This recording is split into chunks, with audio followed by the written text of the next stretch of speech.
for coming.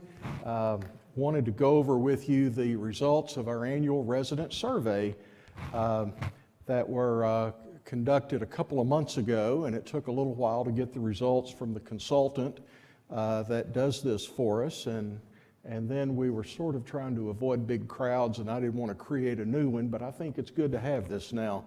We used, as we do every year, Holleran Consulting Firm that specializes in providing surveys for communities such as ours. We use them for the resident survey and also an annual employee survey. So they know us well, and they do about over 900 and probably less than 1,000 communities like ours. So they do specialize in this area.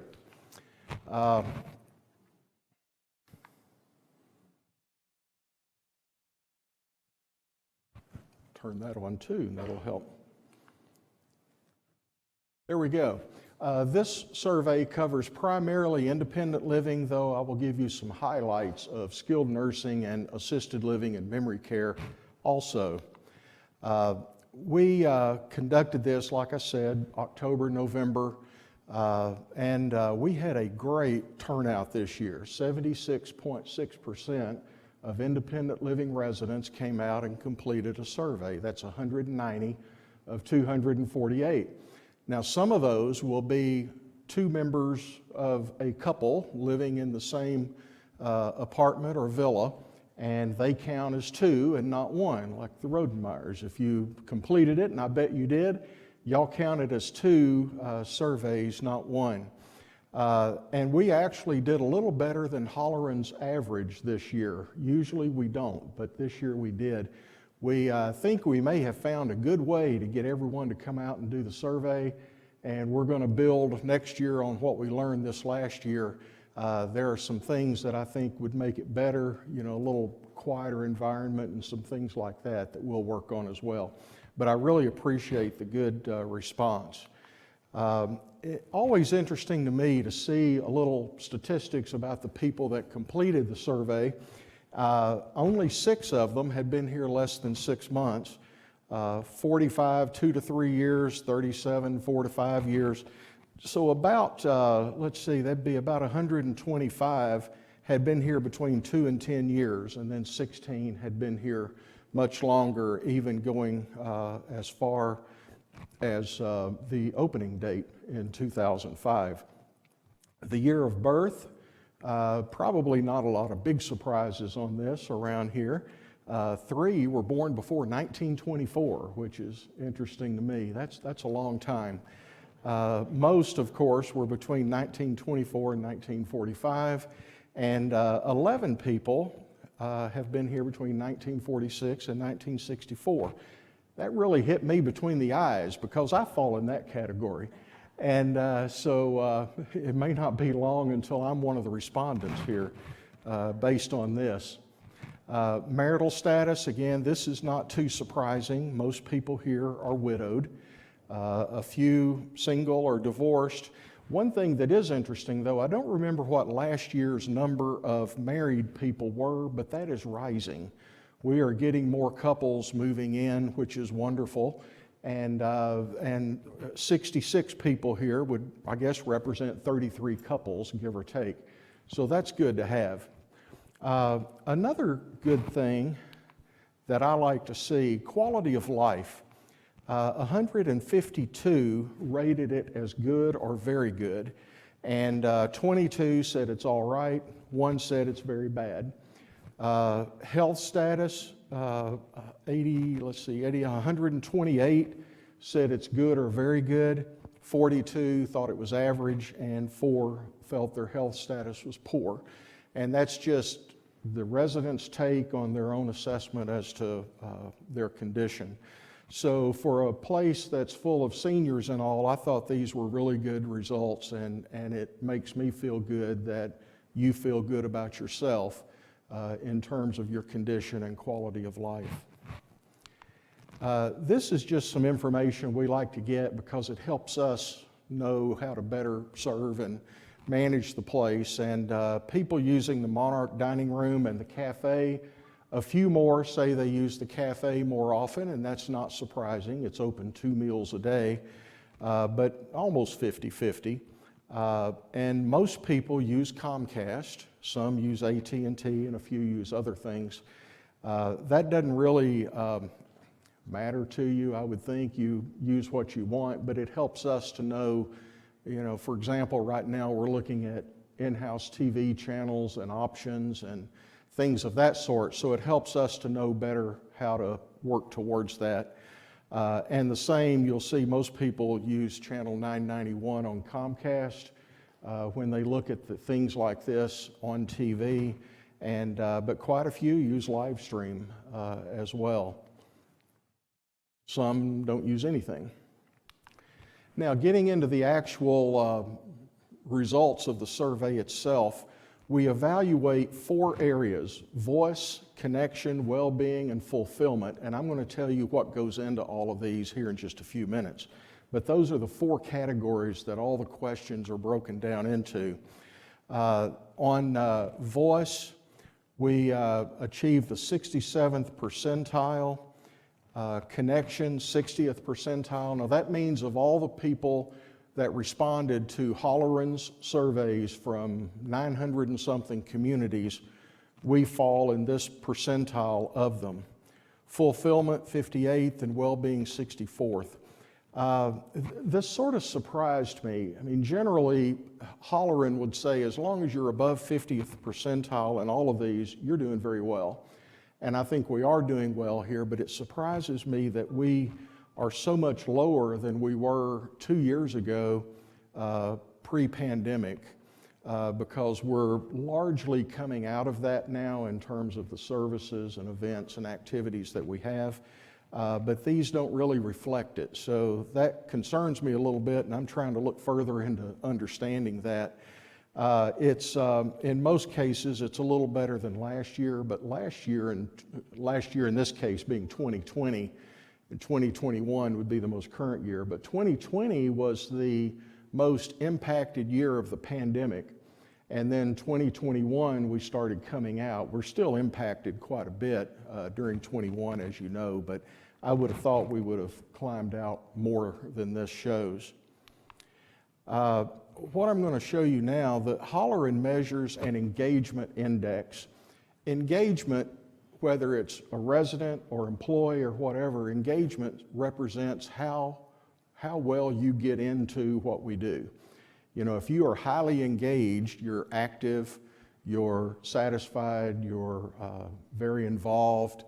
If you are not engaged, you tend to not participate, not be happy with things in general, maybe not come out to dining as much. So we want a high engagement index, and that tells us that things are going well when it is. You may or may not be able to read that, but I'll go through these for you. The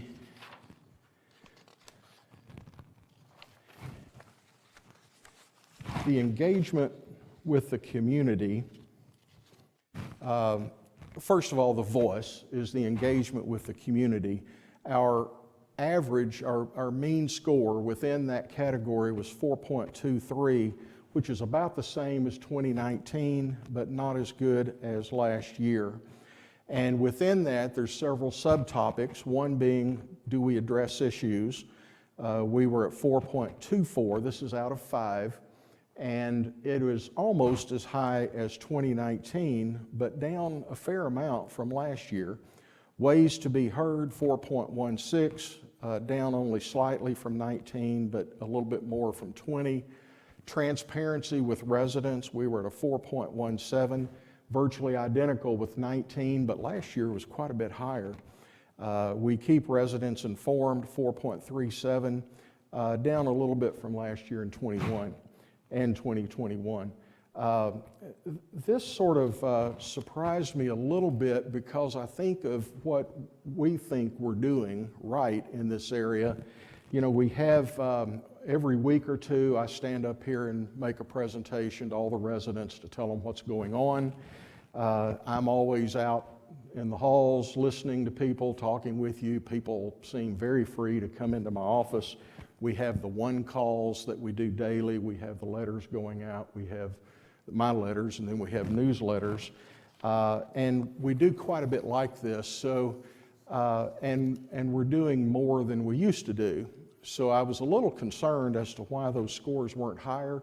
But if any of you have any suggestions as to how could we keep you more informed, communicate better, or anything of that sort, let me know.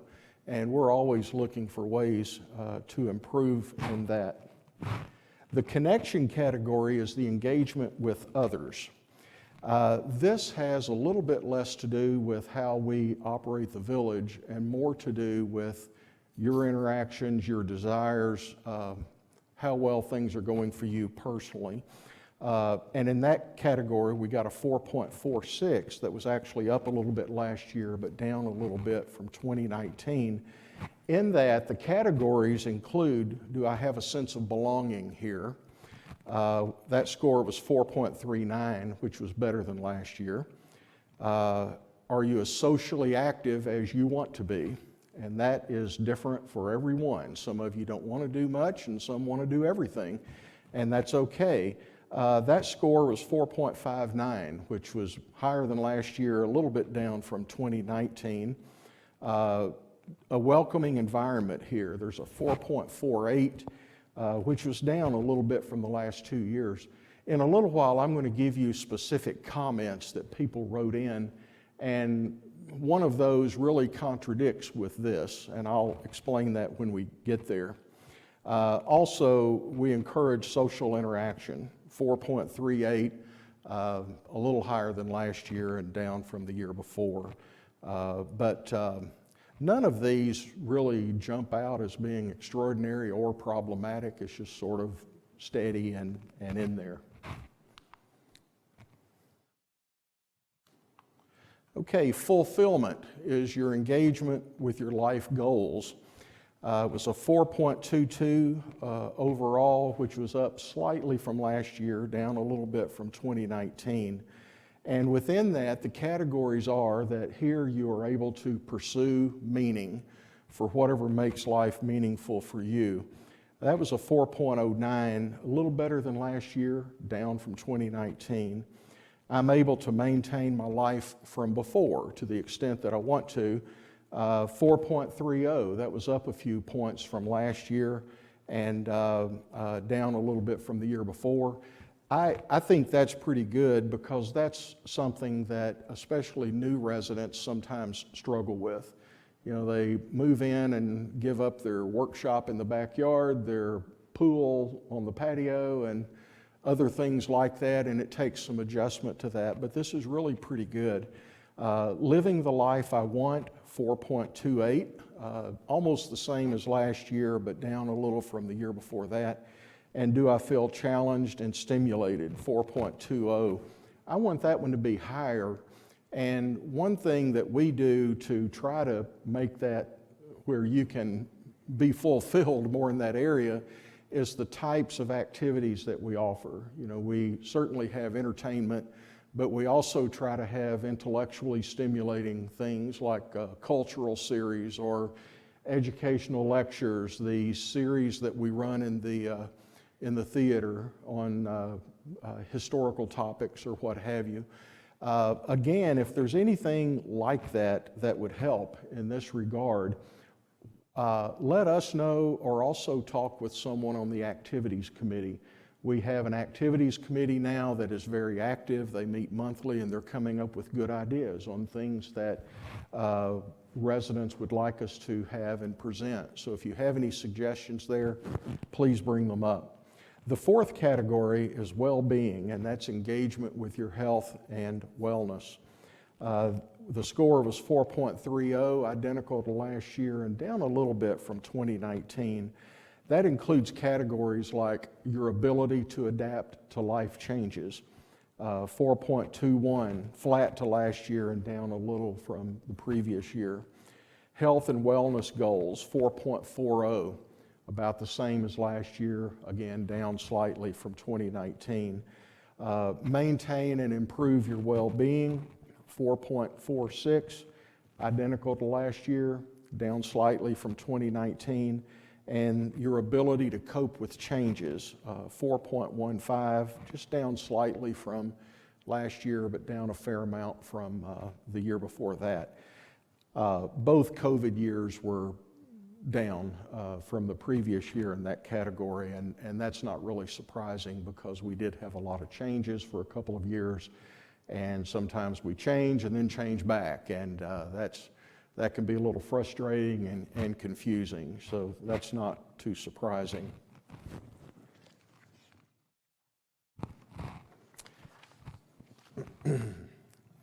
Within satisfaction results, the one thing that probably speaks louder in the survey than anything is the overall satisfaction score, because everybody has things that they like, that we don't like, that we wish were different or better or whatever, but if you roll it all into, if you had one question and say, how satisfied are you? That's what this one addresses, and that score was 4.72, which has been very steady for 3 years. That's actually the 95th percentile of all of Holleran's clients. So we're very happy with that, and once we get to that level, the hardest thing is keeping it there. So we really hope to be able to keep your satisfaction level up. A number of other areas have a similar rating system, such as fulfillment of expectations, which was 4.35, quality of accounting, 4.52. That's not a real exciting topic, but it's important, that the accounting is right and helpful to you. Suitable activities, 4.66. Again, that goes back to the activities committee. If you have anything you would like us to have or conduct here, let your representatives there know, and they'll discuss it. Wellness and fitness programs, 4.51. That's always been very steady. We've actually added one very popular one over the last year, and that's Zumba Gold. The people that go to that just have a blast, and they try to get me to participate, and I don't. But I do enjoy going to watch occasionally, so you ought to try that if you haven't. Quality of beauty and barbershop, 4.19. It dropped this year, and I was a little surprised that last year being 2020 was the most impacted year when we actually had to close it for a number of months. When we reopened it and into 21, we had some challenges with getting enough staff and the right staff until we got leveled off there. And I guess that's probably what made the rating drop there. I think now we get very good reviews of the staff that we have. We have a new beautician. Sophia is still here. We have a new beautician. We have a nail technician that everyone really loves. And I think that has stabilized, and I get really good comments now, and almost no complaints or concerns. Quality of transportation, 4.56. That's down a little bit. Housekeeping, no surprise. That's our lowest score, and it was not surprising. I was expecting it, I knew it, and that's our biggest challenge to work on. Non-emergency medical services, 4.08. 4.08 is not a bad score, but it's lower than I would think because we have a really quality clinic. It's staffed by RNs, and the doctor or nurse practitioner has appointments there regularly 3-4 times a week, and then the rest of the time by appointment if needed. I think most of the concerns there came from a lot of residents think or wish that we would have it open more. We used to have the clinic open on weekends, but it was really not very utilized on the weekends and just didn't seem to be cost effective. So we went to a 5-day-a-week schedule. If you think about this being independent living and you think about the medical service for non-emergencies that you would have used in your home wherever you lived before, it's a lot more readily available here because we have the clinic right down the hall, but we are not our intention is not to have non-emergency care here 24/7. And we probably, I can't imagine we ever would. It just wouldn't be utilized enough to make it worth doing.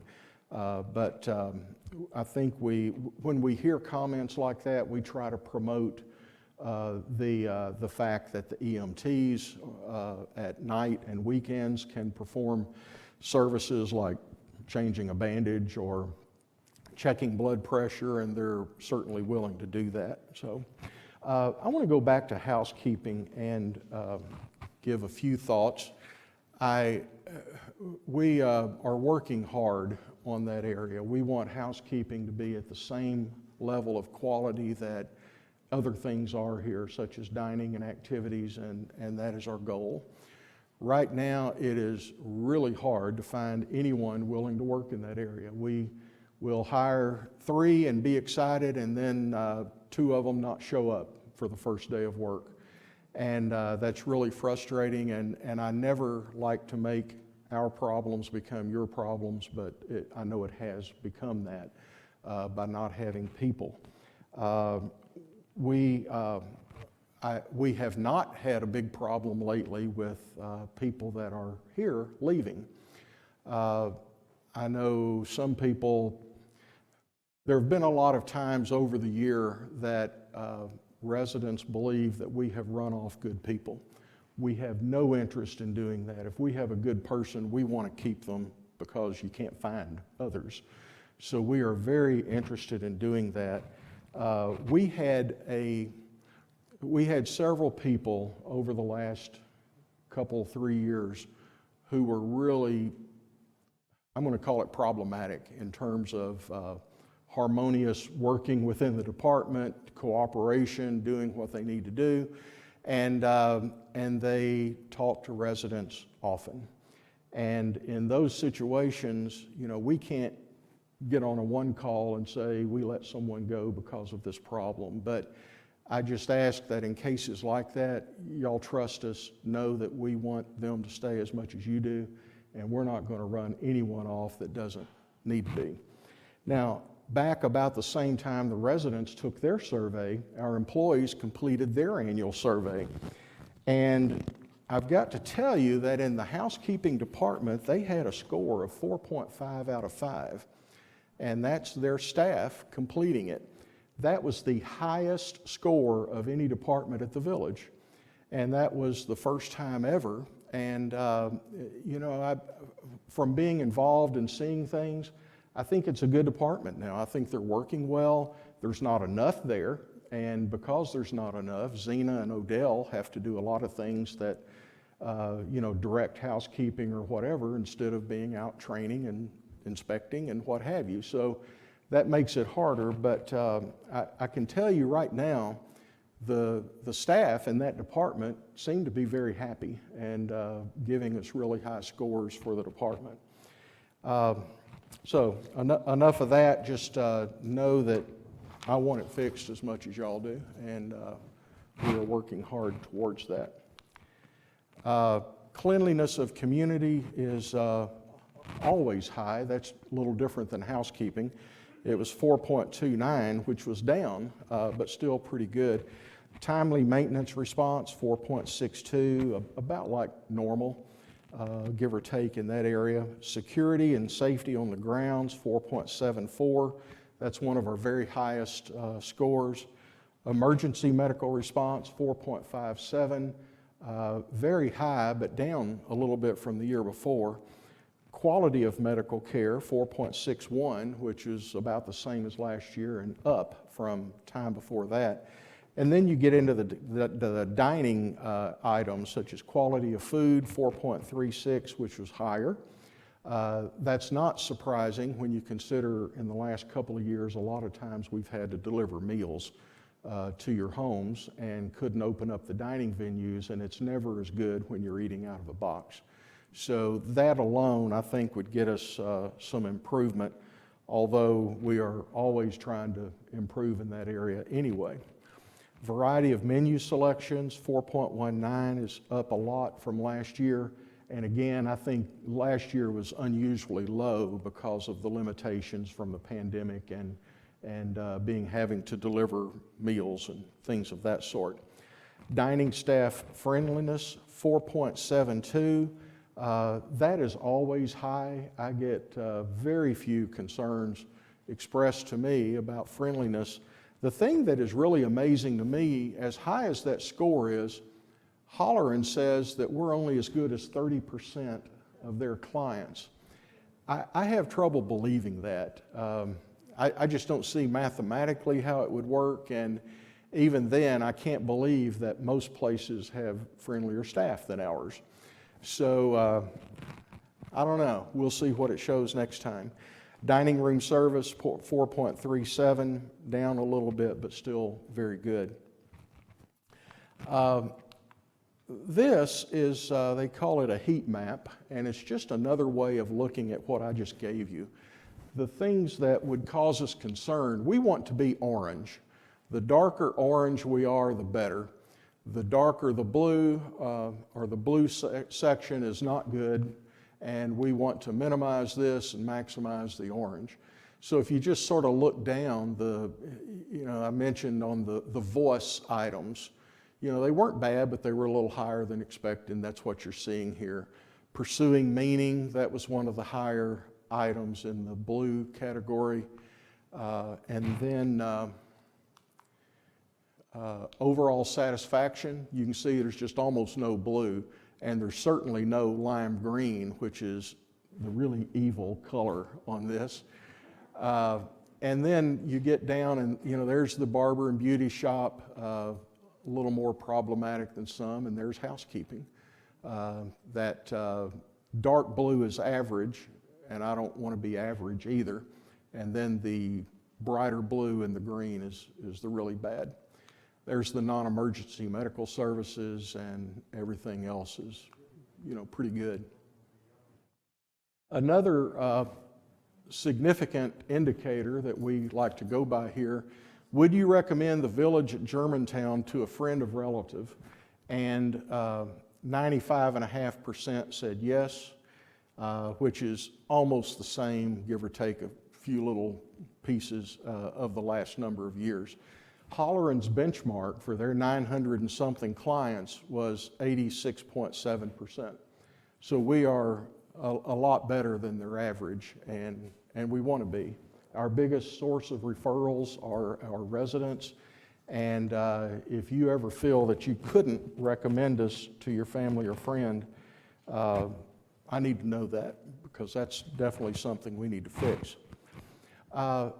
I didn't put these on the slides, but I wanted to just give you some of the general comments that people wrote on the surveys. On the negative side, housekeeping. We had a lot of negative housekeeping comments. And really, other than housekeeping, there was no other topic mentioned more than 1 or 2 times. Some people like the green beans soft and the green beans crispy. And, some like it spicier and some don't want any spice. But other than things like that, there really wasn't anything else to indicate a significant concern. And nothing that was mentioned, I think literally more than 2 times, and most of them were just one-offs that were mentioned. On the positive comments, there were a lot of comments about having a safe and secure environment, which is very important here. We want that. But by far, the most frequent positive comments were about people. And that is not surprising, because I hear it from you every day, I experience it. But the things that they mentioned were simply the people here. Another one was the friendliness of residents and staff. Another one was that residents care for and look out for each other. And I hear these from you every day. I think we have a wonderful group of people, both residents and employees. And I bet more than half of all of the written positive comments were about the people, or the friendliness, or just the environment of living here, and that's what we want. These slides were supposed to have contained a little basic information about other levels of care at the village, and Holleran left that off when they sent it to me. So let me just tell you, within assisted living and memory care, if I'm not mistaken, we had 100% response rate. And that may have been the resident themselves, it may have been a family member, but we had 100% response rate. The overall satisfaction was 4.17, which was identical to last year. That's not bad, it's not good enough. We want that to be in the high fours, just like independent living is. And that is one reason that we put Maria Wyatt over there to have someone totally involved at all times.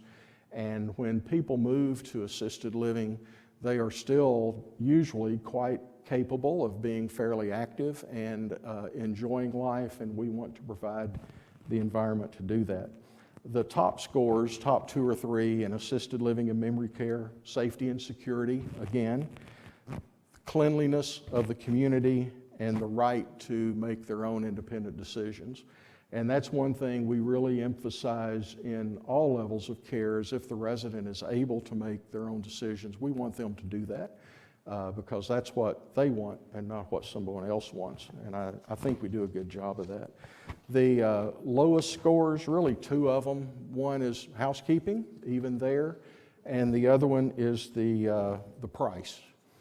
We are not cheap there, and you probably know that. And but we want to be really good, and we try to provide value for what is paid.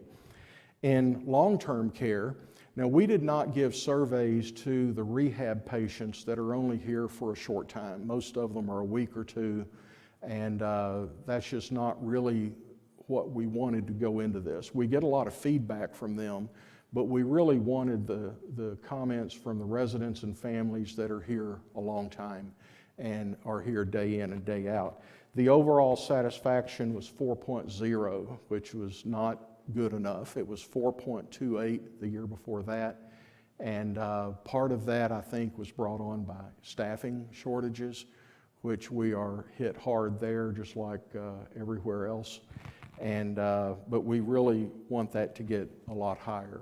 Now, one thing that you see industry-wide is that in skilled nursing, the scores will never be as high as they are in independent living and even in assisted living.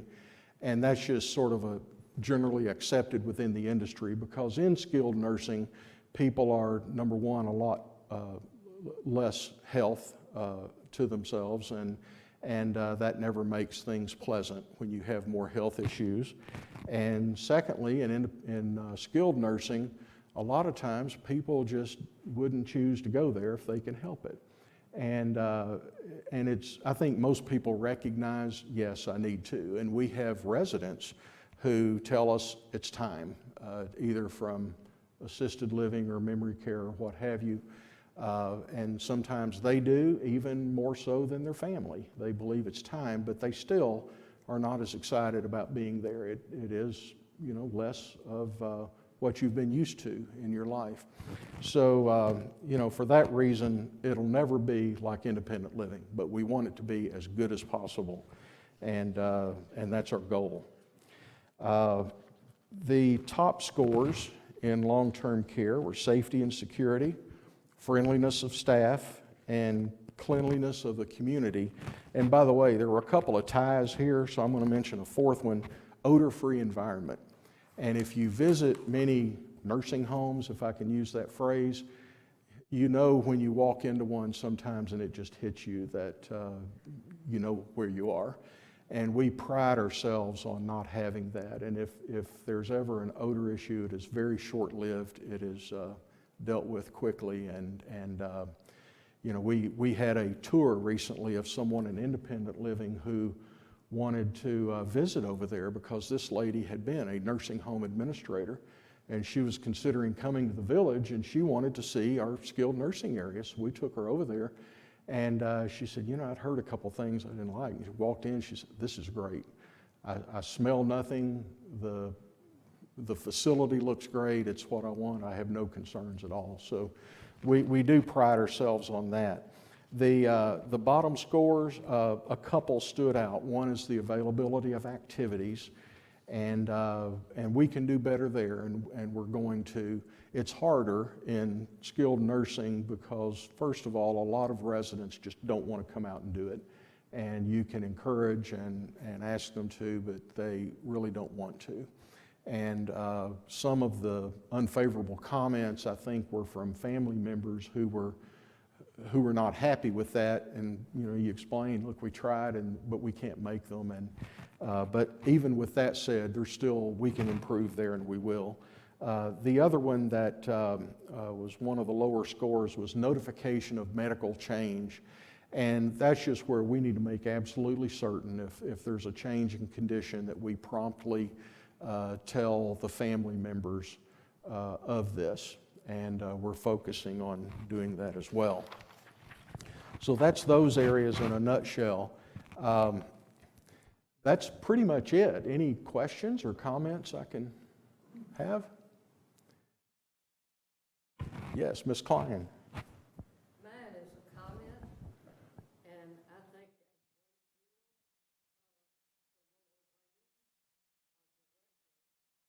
COVID, because I know I have spent most of my time not participating.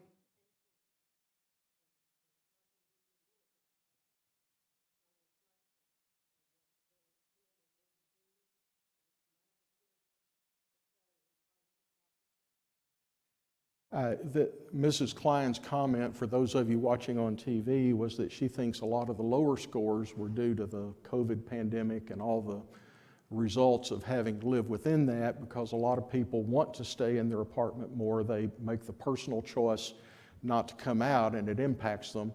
And I think you're right, at least to a degree, and a number of comments in the write-in comments that people gave were actually speaking to that. They'd say, this wasn't too good, but I really think with COVID, you did the best you could, and I wouldn't have expected anything much different. So we had, I don't know how many, but there were quite a few that qualified it, that I know you couldn't help it.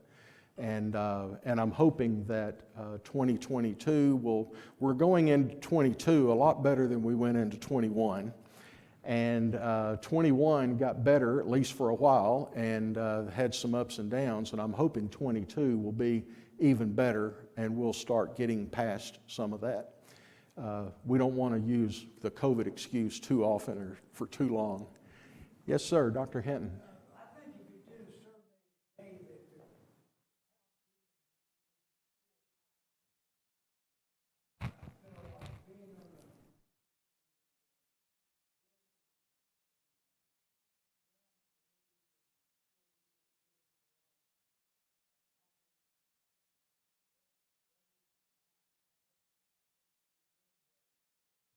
Well, I appreciate that comment. Dr. Hinton, who is on the Building and Grounds Committee, commented that he thinks if the survey were conducted today, the housekeeping score would be better. He has seen improvements, and he senses that others have. Did I describe that okay? And one thing I started to say up here, and I thought, no, I don't want to invite trouble. I don't hear nearly as many negative comments now as I was 3 to 6 months ago. And I'll be honest, I've asked myself, is it that we're doing better, or is it that people have gotten tired of complaining to me? And I think it's probably some of both. And because of that, I chickened out and didn't mention that, but now I have. So